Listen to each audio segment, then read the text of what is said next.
عبداللہ بن عمر رضی اللہ تعالی عنہ سے روایت ہے کہ نبی کریم صلی اللہ علیہ وآلہ وسلم کے زمانے میں مسجد نبوی کچی اینٹوں سے بنائی گئی تھی۔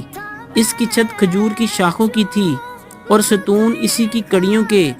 حضرت ابو بکر رضی اللہ تعالی عنہ نے اس میں کسی قسم کی زیادتی نہیں کی، البتہ حضرت عمر رضی اللہ تعالی عنہ نے اسے بڑھایا اور اس کی تعمیر رسول اللہ صلی اللہ علیہ وآلہ وسلم کی بنائی ہوئی بنیادوں کے مطابق کچی اینٹوں اور کھجوروں کی شاخوں سے کی اور اس کے ستون بھی کڑیوں ہی کے رکھے۔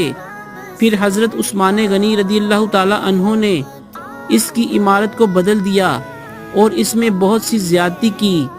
اس کی دیواریں منقش پتھروں اور گج سے بنائی، اس کے ستون بھی منقش پتھروں سے بنوائے اور چھت ساگوان سے بنائی۔